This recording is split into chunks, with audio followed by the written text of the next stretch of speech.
Christie, இன்னைக்கு என்ன சமையல்? சிக்கன் பிரியாணி தாங்க செய்ய போகிறோம் சிம்பிளாக.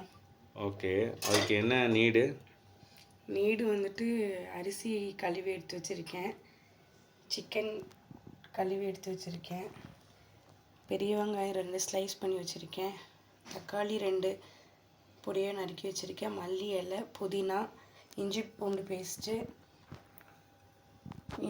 பேஸ்ட்டு நம்ம வீட்டில் தான் அரைக்கணும், கடையில் வாங்கினே போட்டால் டேஸ்ட்டு வராது. அப்புறம் பச்சை மிளகா, தாளிப்புக்கு வந்து ஒரு பிரியாணி இலை, ஒரு ஏலக்காய், 2 கிராம்பு, சோம்பு, அப்புறம் ஆயில், உப்பு, தேவையான உப்பு. ஓகே, எப்படி செய்கிறதுன்னு வாங்க பார்க்கலாம். குக்கரில் தான் இன்றைக்கி செய்ய போகிறோம் சிம்பிளாக.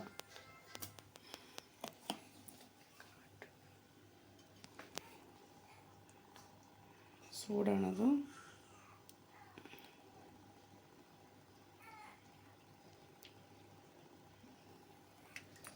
ஆயில் ஊற்றிக்கலாம்.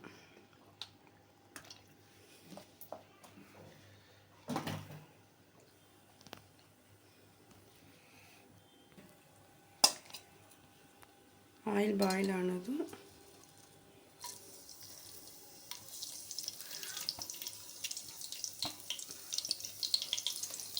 போட்டு கொஞ்சம் தள்ளிக்கோங்க, தெரிக்கும். பச்சை மிளகாய் போடுங்க.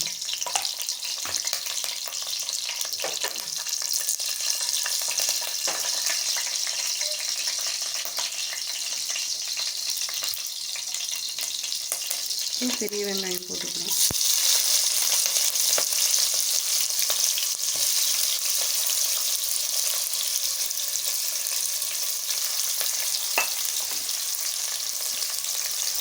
வெங்காயம் நல்லா பொன்னிறமாக வதக்கணும். அதுக்கு லைட்டாக வந்து உப்பு போட்டோம்னா சீக்கிரம் வந்து வதங்கிடும்.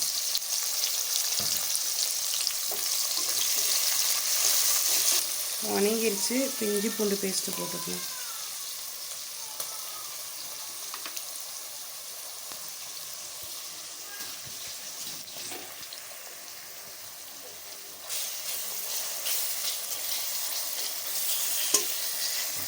இஞ்சி பூண்டு பச்சை வாசனை போகிற வரைக்கும் நல்லா வதக்கிக்கணும். தக்காளி ஆட் பண்ணிக்கலாம்.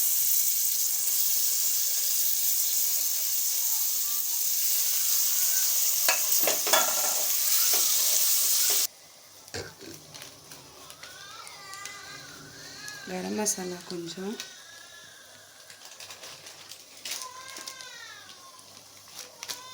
கறி மசாலா கொஞ்சம்,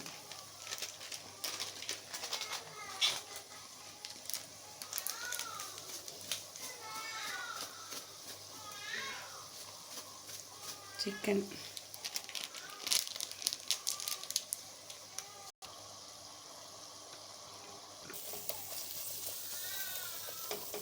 உப்பு தேவையான அளவு.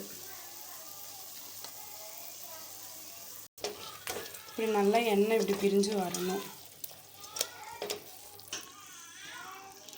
சிக்கன் எல்லாம் உள்ளே சேர்த்திக்கணும்.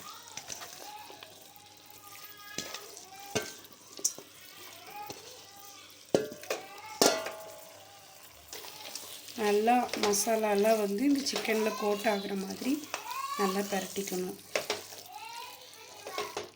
இந்த ஸ்டேஜில் தான் தயிர் வந்து ஆட் பண்ணணும். தயிர் இல்லைன்னா லெமன் ஆட் பண்ணணும். இப்போ அதனால் எதுவும் ஆட் பண்ணலை. வீட்டில் எது இருக்கோ அதை வச்சே நம்ம செய்கிறோம் சிம்பிளாக.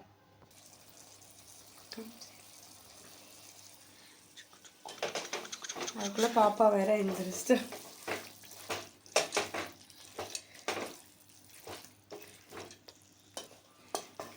இப்போ அரிசி ஆட் பண்ணிக்கலாம். பாப்பா வேற கையில் இருக்கிறதுனால கொஞ்சம் இதாக தான் போட முடியுது.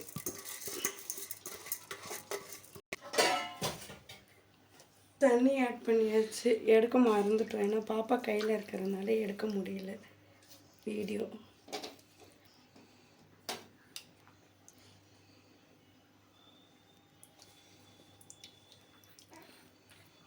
கடைசியாக மல்லியும் புதினாவும் தூவி விட்டுருவோம். குக்கர் அவ்வளோதான். கடைசியாக குக்கரை மூடி போட்டுருவோம்.